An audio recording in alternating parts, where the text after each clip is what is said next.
webinar. I'm Dawn Caldwell. I'm your Vice Chair of Member Services for Nebraska Cattlemen, and we really work hard to bring value to your membership dollars, and this is one of those ways.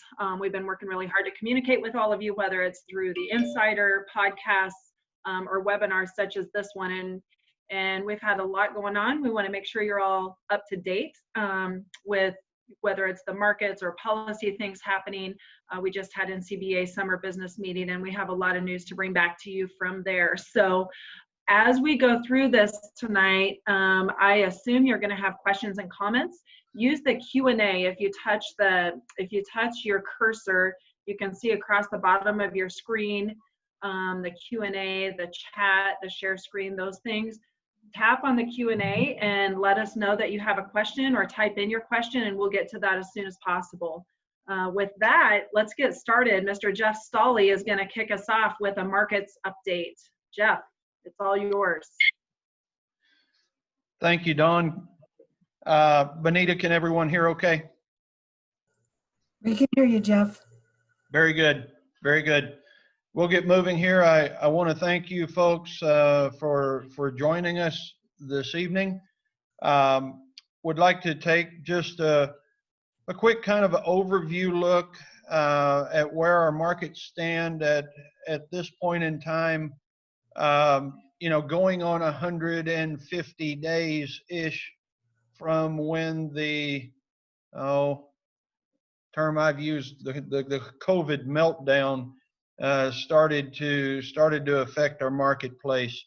So I've prepared a few slides tonight. Most of them are taken off of our NC Market Reporting Service website and app. And I'll go through these slides quick here, and then I will be happy to take any questions that you might have once we're wrapped up. First of all, just kind of a look at the fed cattle market from a Nebraska perspective here. This is USDA's weekly Nebraska dressed steer average.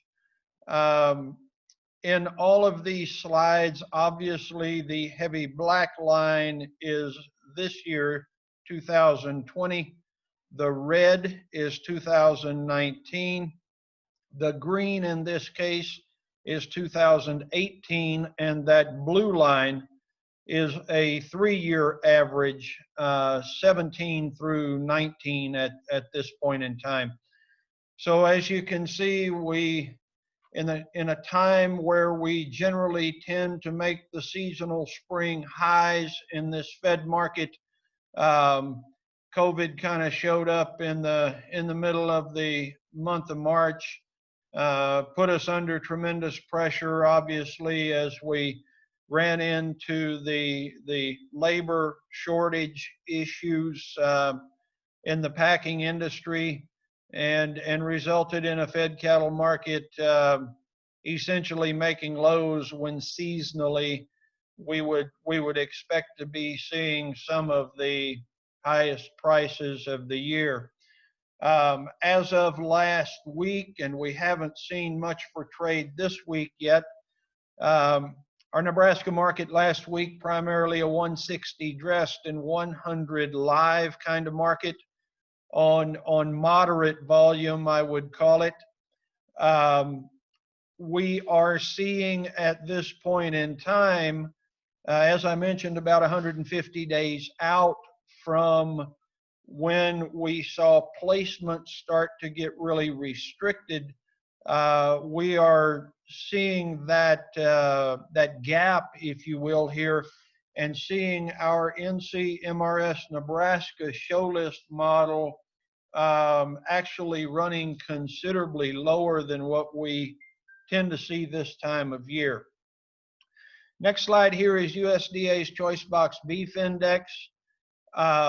Obviously, the spike there as we had the slaughter and processing disruptions due to COVID, which sent our beef market to all-time highs, to the point that it almost renders the historical value of these charts somewhat useless trying to capture the spike top that COVID put in.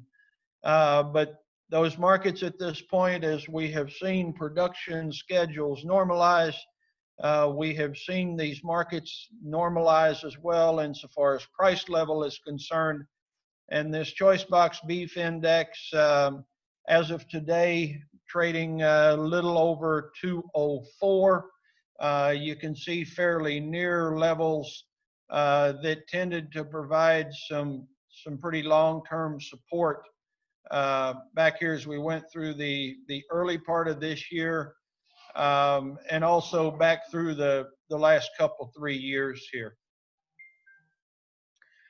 This is the choice select spread. It has also behaved in a contra-seasonal manner this year. Right here with the spread starting to widen out, the spread stayed very wide last year through the second half of the year almost in total. However, you'll notice here the spread was up to between $20 and $25 between the choice and select. Then we ran into the slaughter disruptions, which resulted in cattle having extra days on feed over and above what their projected out dates would have been. That has tended, those extra days, to add to the percentage of choice and up cattle in the mix. And therefore, we saw a very sharp decline in the spread as that choice product tended to become more and more plentiful. And obviously we saw that happen well in advance of what we tend to see on a normal basis. I mentioned the Nebraska show list model, our NCMRS Nebraska show list model earlier. And that model has decreased at this point in time to right around 60,000 head on a weekly basis, which is a good bit below what we tend to normally see right here through August. I quite honestly have been struggling a bit over these last couple 3 weeks in particular to get my arms around the fact that we saw plant closures. We saw at least 3 plants north of I-70 closed for an entire 2-week time frame. We had severe disruptions or slowdowns in the kill south of I-70, but to my knowledge, never a plant absolutely closed for more than a couple, 3 days at a time. However, at this point in time, as we look at everything about how this market is behaving here in the last few weeks, and the basis, if you will, between Nebraska and Kansas and Texas, everything about this market right here tells us that the North is much more current than the South at this point in time. And I think part of that explanation lies in where the inventories were coming into COVID. This is USDA's March 1 data set. And notice that as of March 1, we had total inventories compared to a year ago of 3 to 4% higher in Kansas and Texas, and anywhere from 4 to 6% lower than a year ago in Nebraska and Iowa. So the inventories coming into COVID were very much weighted towards the South, if you will, on a regional basis. And also, if you glance at that bottom data set and comparing the numbers there as of March 1 to the 5-year averages, looking at increases of 7 to 13% in Kansas and Texas, versus Nebraska and Iowa at that point in time actually being a pinch below par. So I think the reason likely that we are seeing a delay in getting Texas, Kansas cleaned up, if you will, for lack of better terms, probably lies as much right here in this data as anything else. And that's why we're seeing these northern feeding regions carrying a premium to Texas and Kansas here over these last few weeks.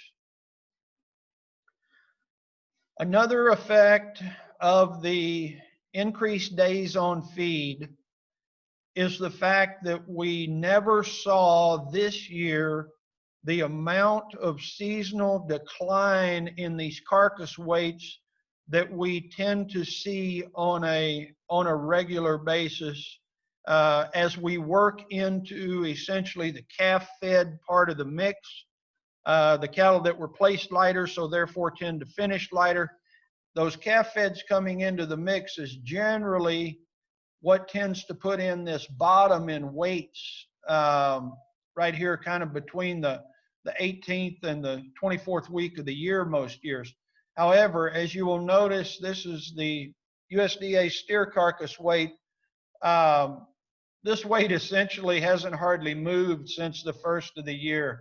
Got a little bit of a dip right here when we still had decent slaughter levels, but then once we started seeing the marketing delays, these weights popped right back up and have essentially been steady during a time where we generally make a low and then start to put weight back on cattle as we enter into the latter half of the year.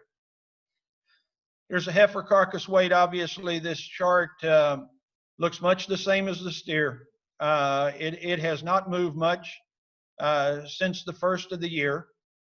And I think, we may see a bit of a dip here, but my hunch would be we probably see these weights remain somewhere near steady, maybe dip a bit and come down here and meet the seasonals a little below these levels where we are right now. But again, never seeing cattle really get lighter like we tend to see.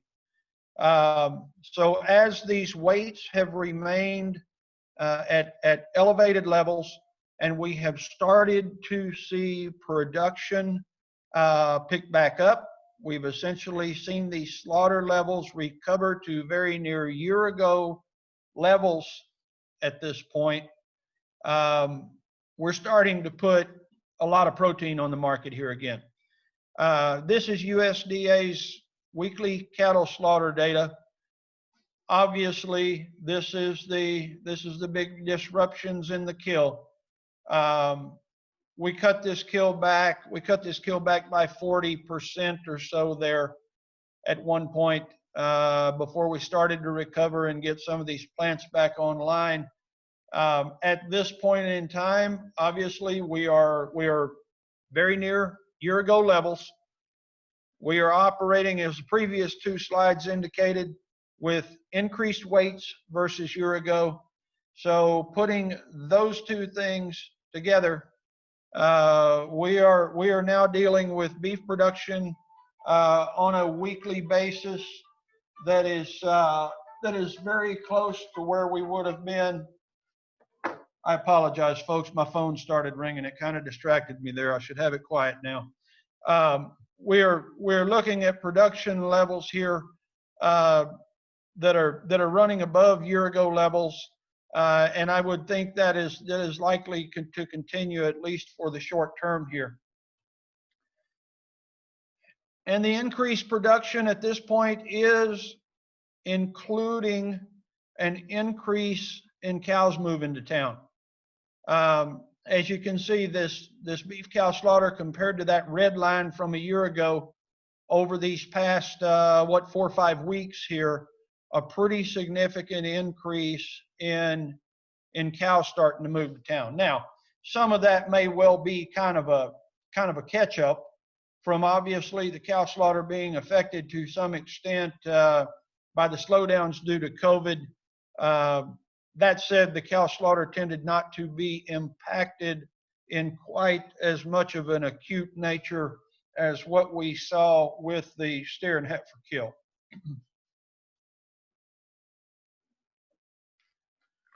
This is total red meat production, including pork and lamb. Obviously, the vast majority of this is beef and pork, but plenty production slated to come through the pipeline, if you will, this year from a pork standpoint as well. Obviously, we saw a considerable drawback in slaughter levels on the pork side, as we did with beef. Those slaughter levels also have recovered now. So in total, putting quite a bit of protein out there for this domestic and export markets to deal with at this point in time. Here's beef exports. Very important that we continue a good export pace given these production levels.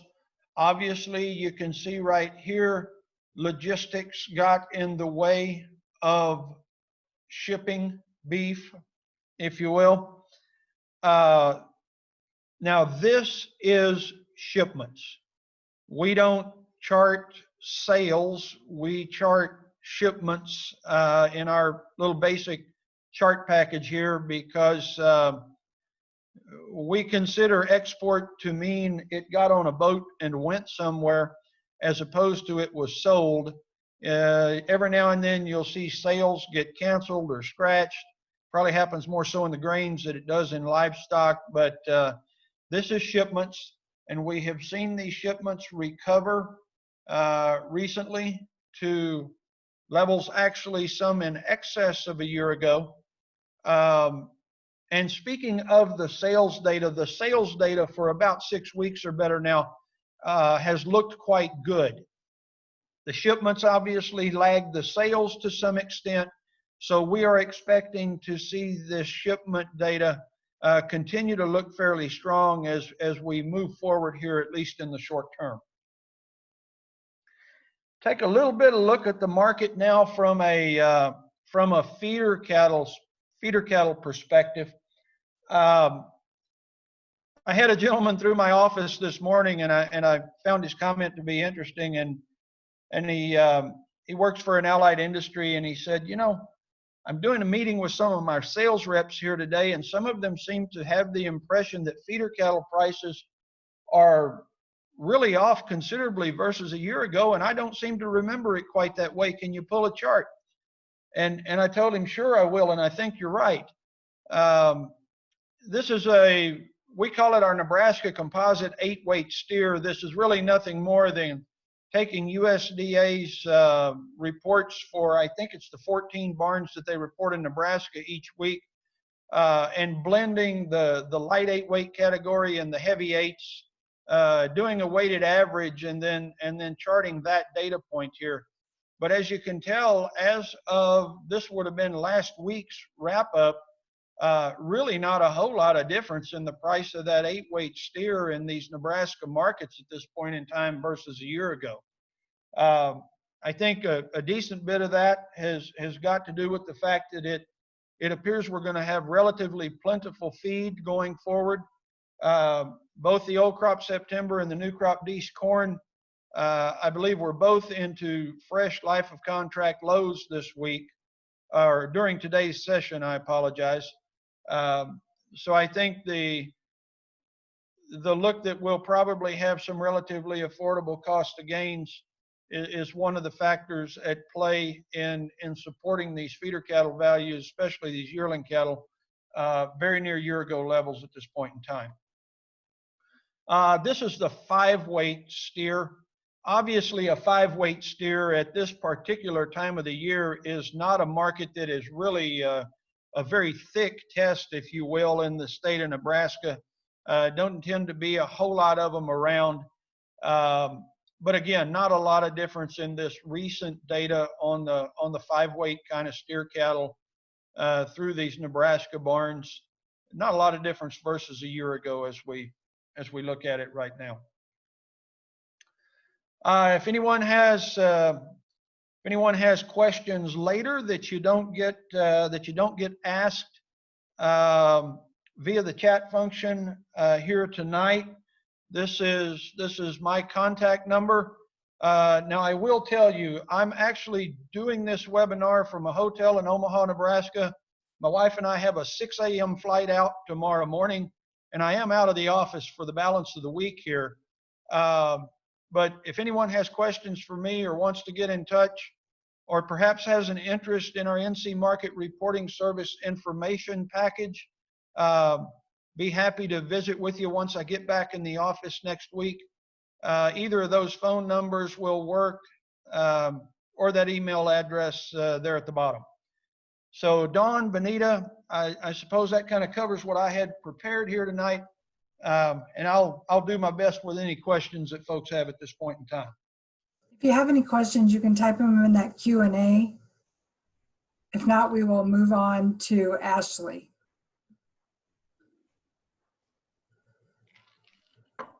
And Jeff will be around so he can catch them as they come in as we go through the webinar here. All right, Benita, are you sharing screens or am I doing that?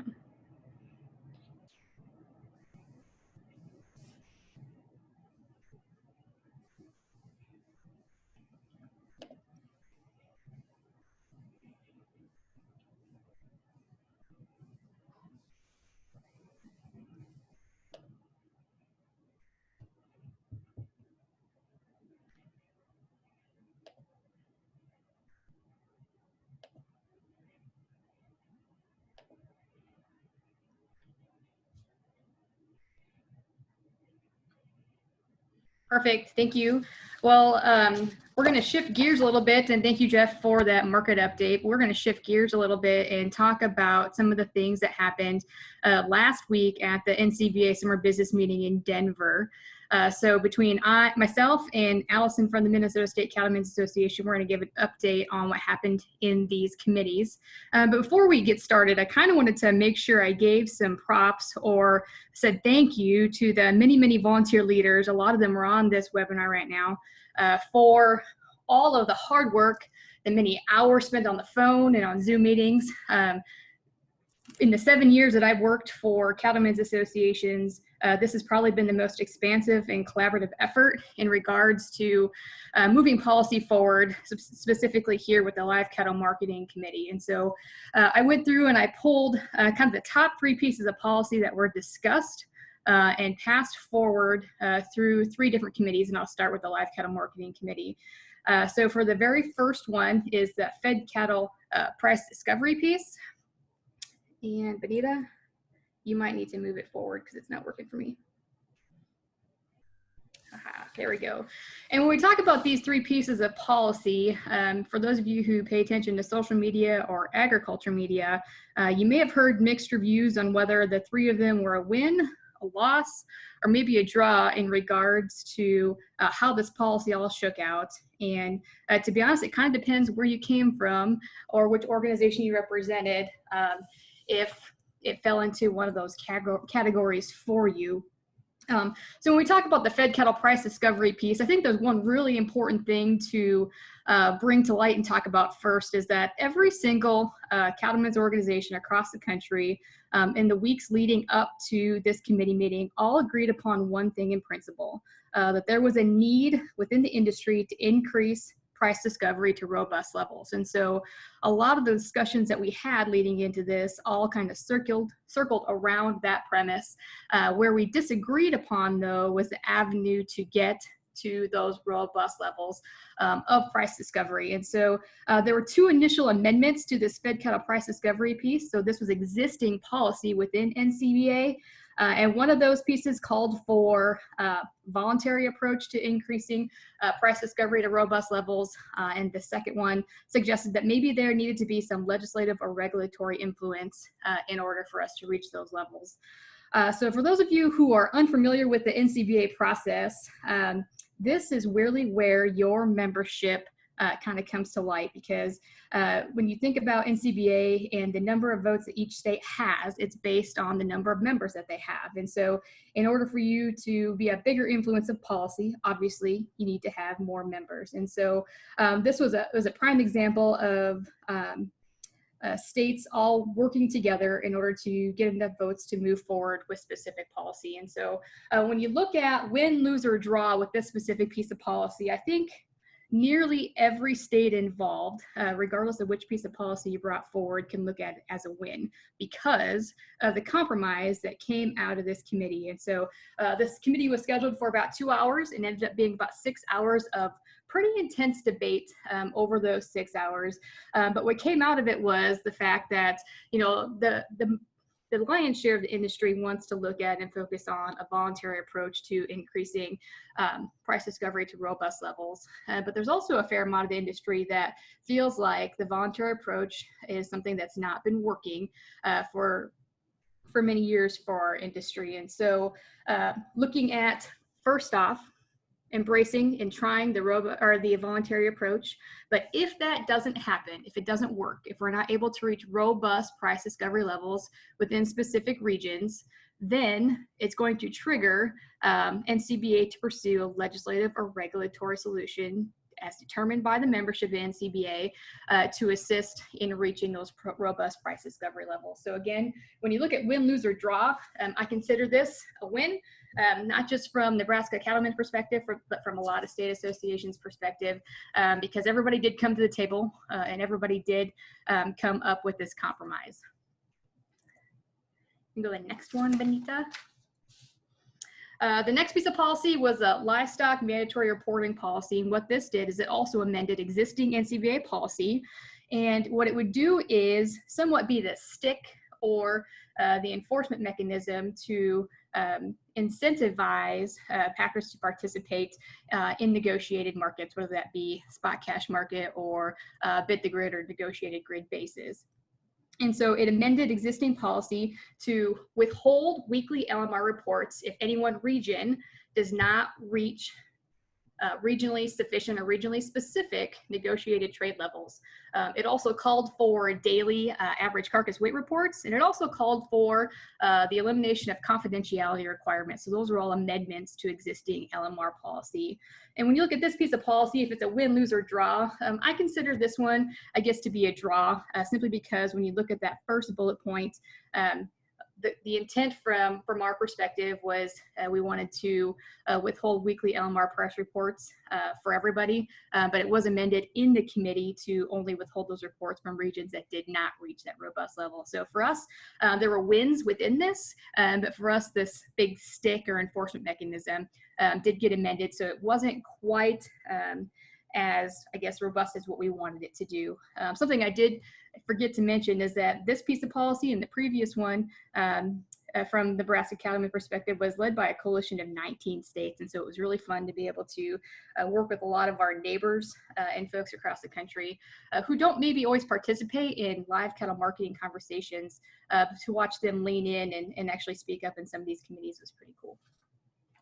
The next one, Benita. And the last one that I guess most folks maybe haven't heard about because it hasn't necessarily hit the media as much as what I anticipated that it would, but it was an amendment to the transparency of formula transactions. So this was new policy that was adopted actually in January at the NCBA convention that was amended to include language that supported a beef contract spec library. So for those of you familiar with the swine side of things, this function already exists for the swine industry. And so this actually was a result of something that the USDA mentioned in their recent report on their investigation following the Holcomb fire and into the COVID market reactions. And so the history behind this is there's been an ask by a number of folks to have a better understanding of what's in contracts.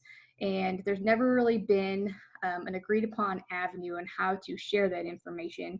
And so when we talk about monumental shifts that happened, as in the first piece of policy that we talked about, this too, in my opinion, and the opinion of a lot of others, is kind of a big shift within the beef cattle industry that folks are actually willing to support a beef contract spec library. So if you look at win, lose, or draw for this one, I consider this a win. It passed unanimously without any discussion actually within the Live Cattle Marketing Committee.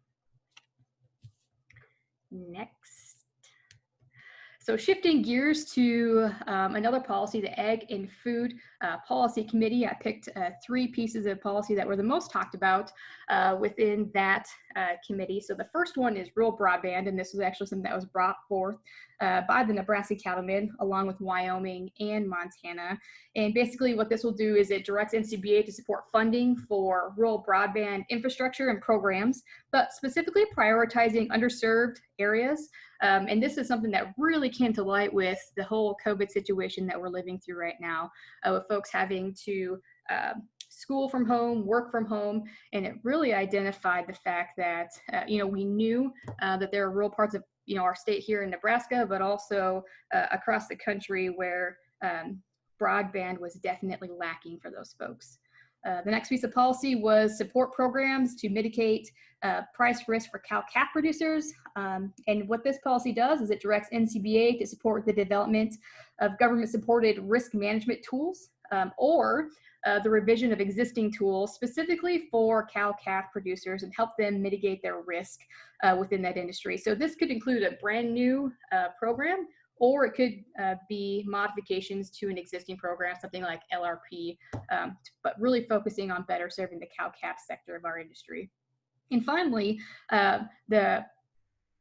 go back, Benita, there you go. And finally, I guess within the ag and food policy, an interesting piece of policy that was submitted actually from South Dakota was the domestic meat inspection system policy. And basically what this does is it ensures that state inspected meat does not enter export markets unless specified as acceptable in trade agreements. So with pending bills in Washington, D.C.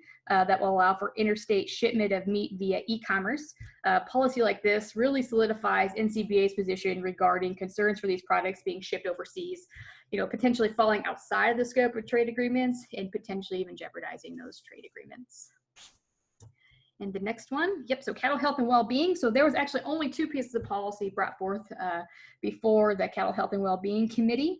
And as you could tell, I used the duplicate function slide. So it says 3 amended pieces, but actually there was 2. And so the very first one is the livestock, biosecurity, education, and planning. Again, something that was brought forth by the Nebraska Cattlemen. And basically what that piece of policy does is it gives NCBA a position that supports the concept of individual states working towards biosecurity education and also biosecurity planning that fits the scope of the cattlemen within their states. It also directs NCBA to increase attention and adoption of like national livestock biosecurity outreach programs like the Secure Beef Supply. And the second one is the support for Cattle Trace. So for those of you who don't know what Cattle Trace is, it's a producer-run organization that is basically working towards developing producer-run and producer-owned and producer-managed livestock disease traceability system. So what this does is it directs NCBA to support the expansion and future development of existing private sector organizations like Cattle Trace as the preferred avenue for animal disease traceability for our industry. So keeping it a non-government organization. So Nebraska Cattlemen and many other state associations have policy that have long supported traceability for disease control purposes, and that data should be held by non-government entities and be producer driven. So organizations like US Cattle Trace support that mission. And that's all I have. So next we have Allison Vanderwall from the Minnesota State Cattlemen's Association. Thank you, Ashley. Before we move on quick, there was a question and answer for you, Ashley. And it says, what do the state affiliates that come together on the policy consider an acceptable threshold for robust prices? Thank you for catching that, Allison. I did not see that question asking. So if you read this piece of policy, and that you can find it online at the Nebraska Cattlemen website, or NCBA has it there, and I'm sure maybe Minnesota, Kentucky may as well. These robust levels per region are actually based on research conducted by Dr. Stephen Kuntz from Colorado State University. And so when we talk about reaching robust price discovery levels, it's those researched levels. And I hope that answered your question. Awesome. I'll wait for Bonita to put up those slides again for me. I don't see any more questions in the Q&A for Ashley, but keep thinking on those and submitting those as we continue the webinar today. Here we go. All right, so as we get these slides set up, there we go. I'm going to be talking about the other half of meetings that were conducted at the NCBA conference this last week. And these rest of the ones were very uneventful in comparison to that live cattle marketing meeting that occurred for 6 hours. So I'm going to give a little brief update on all of these as we go. And the first one I'm going to talk about is our trade committee update. As most of you have heard, the U.S.-Mexico-Canada agreement, or trade agreement, I should say, is effective as of July 1. So that's our latest biggest win in regards to trade for the United States. And our next big trade deal that we're working on and that we've had conversations as well in Minnesota on is this U.S.-UK trade deal. As UK is going through Brexit, there's been a lot of conversation on how we can enter into their markets and increase, or I should say begin trade with that with the UK. So there's been talk that we were hoping to get something by 2020. Obviously COVID happened and that's kind of pushed some things back. We're not sure if that's going to happen. Probably won't happen yet in 2020, but conversations are still happening in that regard. And we're pretty excited to hopefully enter into that new trade deal. As in policy, there was no new policy brought forward on this, just winter resolutions that were put into actual policy for NCBA. And the ones that I'm going to really pull out here are that transparency and verification, which is basically stating that NCBA is going to work with USDA and the rest of the value chain to ensure accurate and voluntary origin labelings that are in place to benefit beef production and consumers. As you all know, there's been a lot of labeling talk and as COVID has happened, so we're very glad that we can finally get that actually into policy, as well as keeping that transparency and labeling policy in play for the NCBA as well. Next slide, thank you. For property rights, we had a couple speakers in that meeting. The first one was an update from the Department of Interiors. That was Karen Budd Fallon, and she talked about the Migratory Bird Treaty Act. They're finalizing rule on the cormorants. I think I said that correctly. The depredation of that bird. For those that don't know what that bird is, that is a bird that apparently eats a lot of fish and is causing a lot of harm in the fishing industry. So for the NCBA and the beef industry, we're really hoping that this policy can hopefully be applied beyond these cormorants into other migratory birds, such as the black vultures. We also had an update from Ms. Carrie Meadows. She's the agriculture advisor to the administrator of the EPA. And they talked about the Navigable water protection rule. Those first rules were, I think, rolled out last week, and NCBA has informed us that they are currently going through those rules. And although that is on the large scale a benefit for us, the devil's always in the details, and they're starting to sift through some of those rules, and they'll be coming out and informing us as those go on.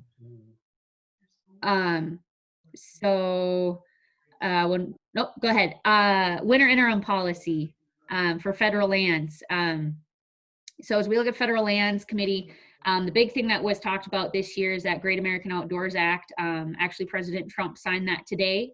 And again, although that big picture that it's going to do a lot for some national parks and things like that, it's really hindering some of our western states when we're looking at private land.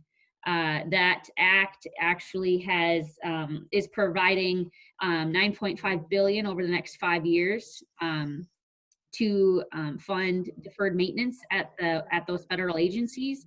It actually permanently removes congressional oversight of funding of the Land and Water Conservation Fund. So what that basically says is, based on our past numbers, mandatory spending is going to be at about $900 million a year for them, which can lead to we might be ready for dinner. No, what I'm thinking is we're gonna have to eat something for lunch, and we gotta keep it really thin though, but that's really hard to do when you've been up since really early. Yeah. I don't know that we can wait. All right, I think we're good now. So moving on again, in our federal lands committee, there was basically a lot of expiring policy. Some of those had amendments, as you can see, that removal of grasslands from the U.S. forest, that was amended, and as well as those categorical exclusions. Basically, those were amended to keep up with our current happenings around the country. Some winter resolutions that have come up that were talked about at the winter meeting. One that I really want to target is that off-season target grazing. That's looking at basically allowing and NCBA supporting off-season grazing to basically prevent and control wildfires and really use cattle to help manage those lands to prevent wildfires. Next slide, please. Thank you. I think this is my final slide. I've lost track, but the final one is looking at tax and credit. That this was a fairly uneventful meeting, but still a lot of good content that was shared. One of the speakers was from Clifton Larson Allen, and they talked a lot about stimulus packaging and current and upcoming stimulus packages as we go through COVID and as we continue. There wasn't a lot of detail that was shared, but for those that would like more information and would like to follow some of these stimulus package rollouts and some of their events, they allowed us to share that they have a blog that you can subscribe to at farmcpatoday.com. So we encourage you, if you're interested in learning more about those, to follow that blog. Danielle Beck, who is the staffer on our tax and credit committee, she talked about the inheritance tax or the death tax. That's something that NCBA has been dealing with for a very, very long time. And like a lot of other things, COVID's kind of put that to a rest, and there hasn't been a lot of talk about that. So they're hoping in the near future we can start that conversation up again and keep working on that issue.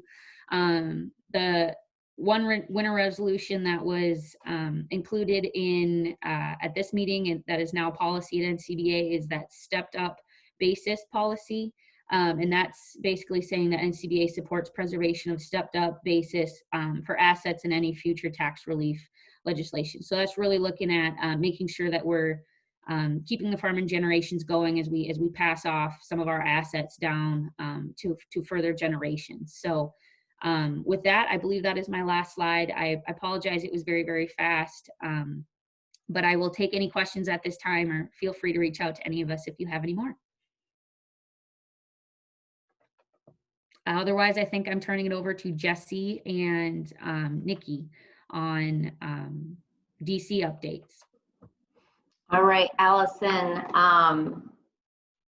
So what Allison and Ashley basically just did was give you a good review of the NCBA summer meeting that they had in Denver. And so we were thinking of other things to talk about tonight. So we brainstormed on other issues that we've been working on the DC level, and the CFAP program, which I think everybody has kind of heard of by now. And if you haven't seen this website, it's everywhere. So that's the USDA CFAP website, farmers.gov/CFAP. So to kind of what I'm going to do tonight is go over the CFAP program, where we are now. I've underlined, as you can see, producers still have until August 28th to apply for the CFAP program. So I do want to put that out there, that there is funding still left for you guys to go in and apply for that. So Bonita, next slide, thank you. So where are we with the CFAP payments? You know, USDA announced these specifics on May 19th. I think we were all waiting to see what it would look like. And so they came out with their Part 1 payment and Part 2 payment. And I know at the Kentucky Cattlemen's Association office where I work, and I'm sure every other cattleman's, that April 15th sale date really was some heartburn. So I know during, again, NCBA summer meeting, the USDA FSA Administrator Richard Fordyce was talking to us, and he basically said, you know, that end date is already regulated. It's kind of written in law, but I think his quote was, there's no changing that, but there's enough money to introduce more provisions later. So we're kind of keeping our fingers crossed. I know KCA has written letters to our delegation in DC that extending that date or having another window of sale would really, really help a lot of cattle producers out. So everybody knows probably what's going on here. You have the Part 1 payment and the Part 2 payment. Just to give you an update, everyone received their 80%, but Administrator Fordyce did also say on that meeting that we had at NCBA summer meeting that the extra 20% is likely, and that would be going to producers automatically. All right, so next slide.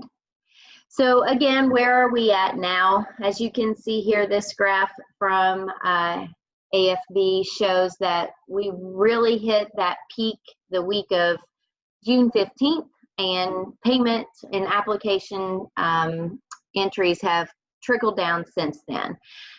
So they're slowly coming in right now.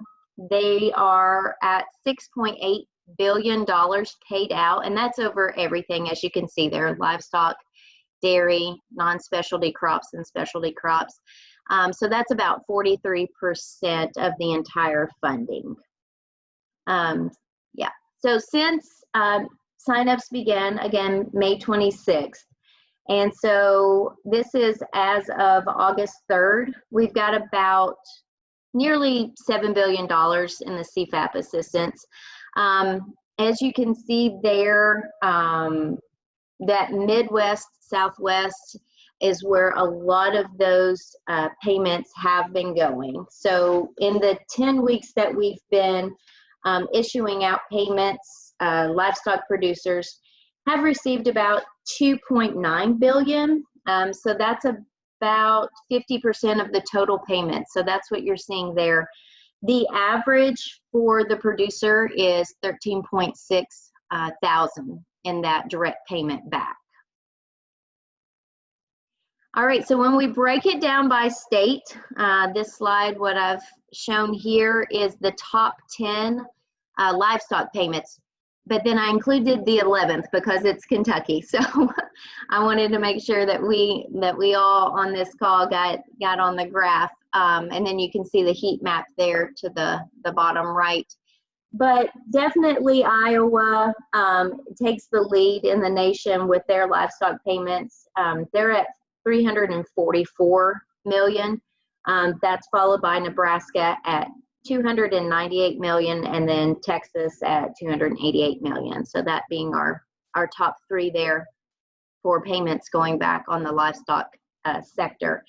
I think what this shows really is just the producers getting out there and taking advantage of this assistance program.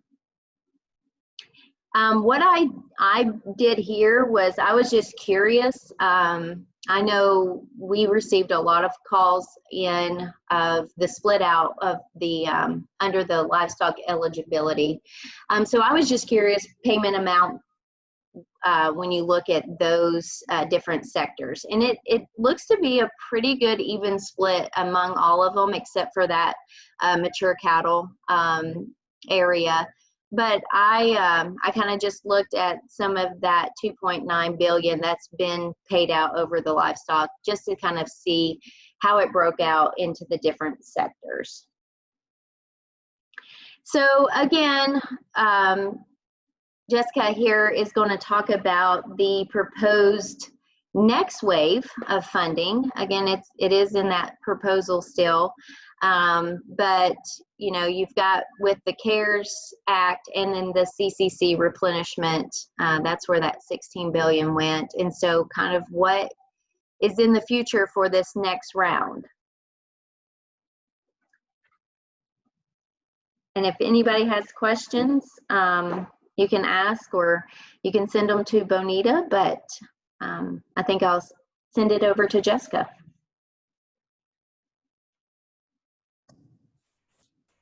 All right, everyone.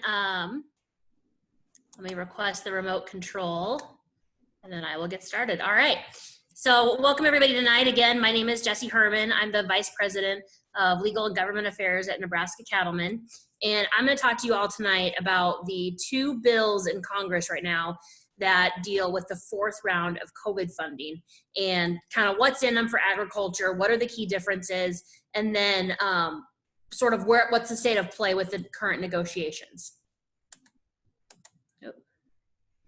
All right, the first one, this was the one that was passed by the House back in May, so you may be a little bit more familiar with this one. It's called the HEROES Act.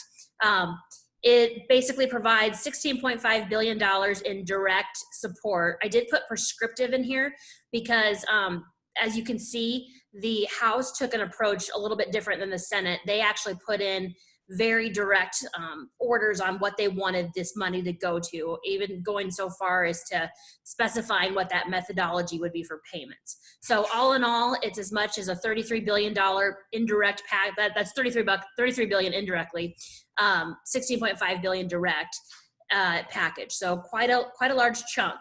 The second one, emergency assistance to producers of depopulated market-ready livestock with methodology. So this is a new thing that was not in the CARES Act. The House decided that they actually were going to provide that emergency assistance. We're guessing that a lot of this will probably go to the hog producers, but if there were, in the event that any producers had to depopulate their herds, then they could apply, provided that they comply with the methodology in the HEROES Act, which I believe is just can't go above fair market value. It also authorizes raising the funding authority of the CCC. Another thing, and I kind of liken the HEROES Act as everything but the kitchen sink. It's kind of my nickname for it because what they really did is they put a lot of stuff in here. Some of it very coronavirus centric and some of it not so much, but just different other priorities. So you'll see the Livestock Dealer Trust, which is, I know has been a priority for the markets for LMA. That one also got in the HEROES Act.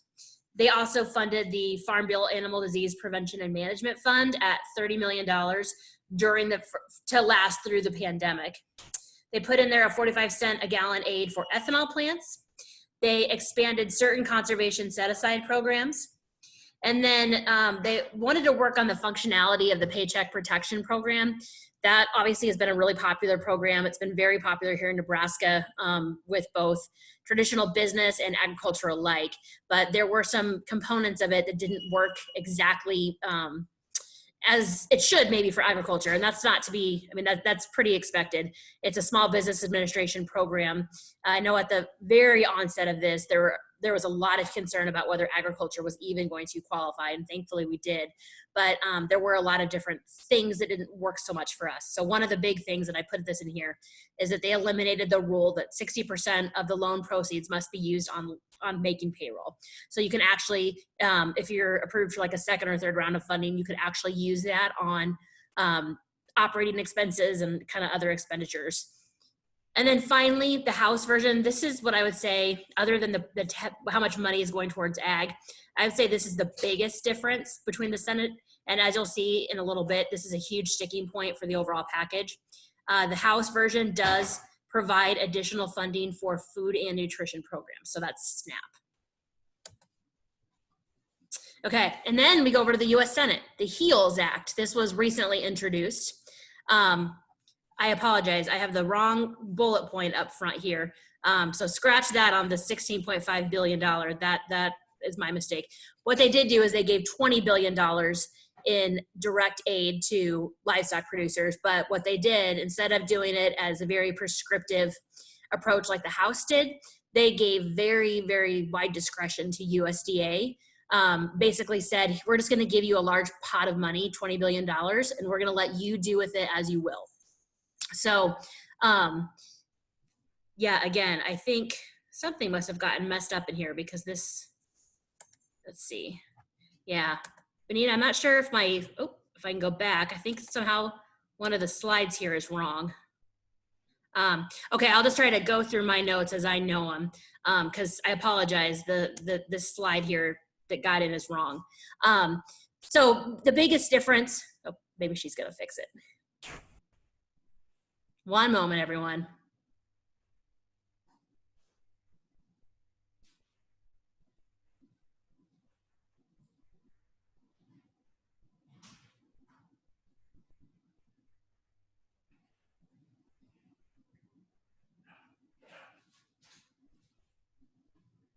Okay, now let's try this.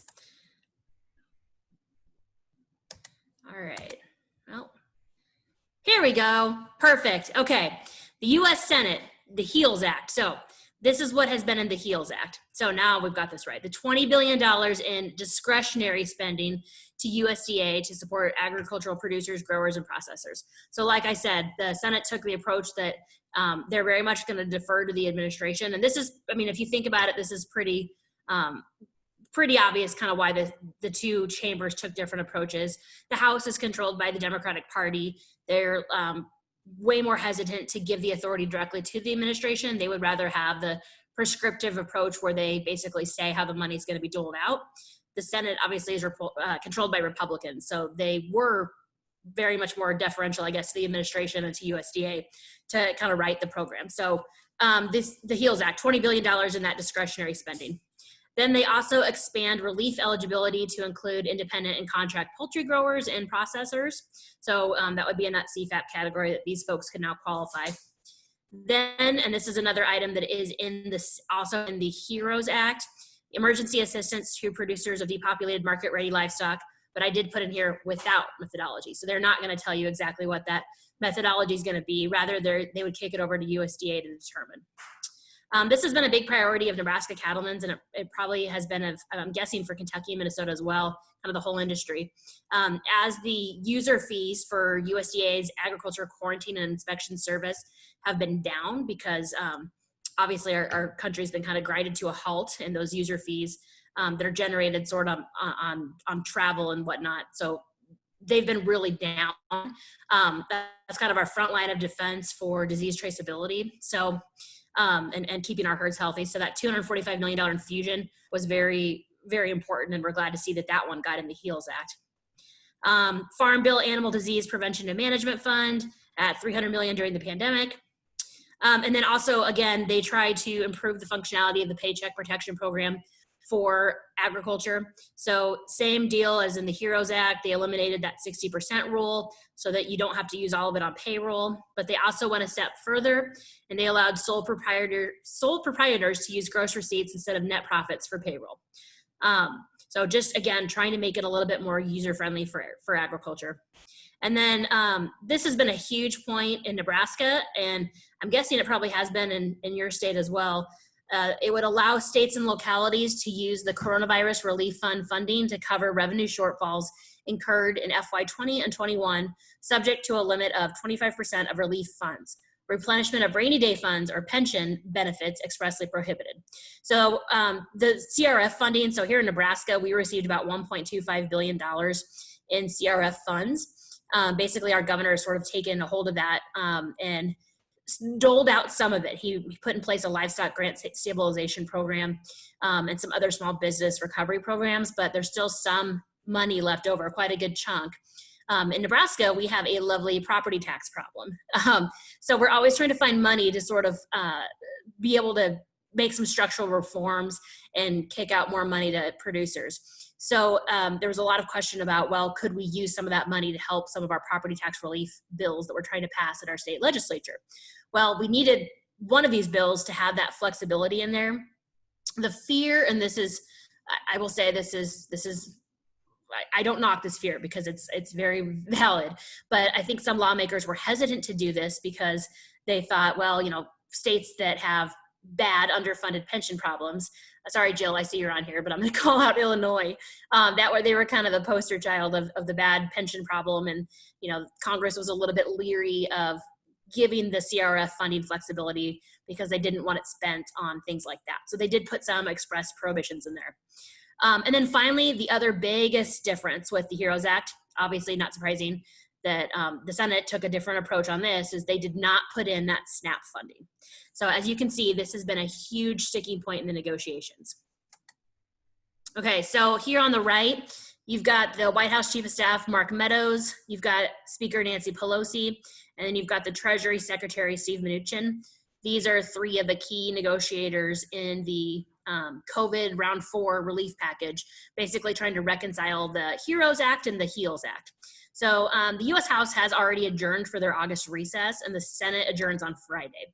So time is of the essence. I will say I read an article a little bit before this webinar that Speaker Pelosi had said she doesn't expect there to be any resolution this week, hopefully next week, and she'd probably have to call her folks back and maybe do like a pro forma session to try to get it passed, some type of hijinks, because they are already out for August recess. So they've been making progress, but it's been very, very, very slow. The key hangups, SNAP funding, obviously, we talked about that. Then you might have heard this in the news, the extension of the $600 a week federal unemployment benefit. That has been a pretty big sticking point. The Republicans would like to see that phased out, and the Democrats would like to have it continue on. There also been the sticking point has been a lapse on the federal eviction moratorium, and if they need to reinstate that. And then obviously just the overall price tag of both bills. The HEROES Act, the House bill, is a couple $1 trillion more than the Senate version. So there's some disagreement about whether they can whittle that down or not. Then like you've got on here that, yeah, the top Democratic and White House negotiators have now held 6 closed door meetings for more than 10 total hours over the course of 8 days. So it's been, they've been locked in a room trying to find the answers, and they're maybe getting closer, but not totally. Some folks have tried to urge the president to maybe just issue an executive action on some of this, but a lot of the legal scholars are saying he probably doesn't have the authority to do that, but we'll see. And then the only thing that we do know that both sides have agreed on is they are going to do another round of those $1,200 direct payments to individuals. So that would be $2,400 for a married filing jointly couple. Yeah, I think that's capped at maybe $75,000 salary annually for an individual and $150,000 for a married couple. But so those folks that received those payments last round will get another one. And then they have agreed to those PPP changes that I talked about. But other than that, that's it. So they have a lot of room to go, and we're hopeful that they can find that great agreement. But as we know, things in DC can be a little bit partisan. So we'll have to kind of wait and see. So from here, does anybody have any questions? I would be happy to answer any of them.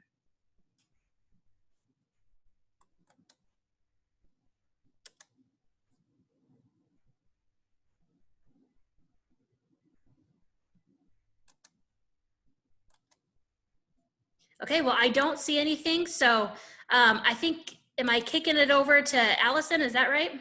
Correct. Perfect. All right, I'll kick it over to you, Allison. Thanks, Jesse. Yeah, and if anybody has any lingering questions, please feel free to reach out to any of us on this call, either Jesse, Ashley, Nikki, Becky, Jeff, or myself, or Bonita. We'd all love to answer any questions that you have, even if they don't pertain to this webinar. Again, we're doing this really for you guys. We know it's an unprecedented time, and there's no dumb question right now. We're all learning as we go on. So please reach out to us with any questions that you may have. Other than that, thank you all for joining tonight. Stay tuned. We will have our next webinar in September on the 1st. So that'll be our next webinar. Other than that, again, thank you all for attending, and we'll see you next time.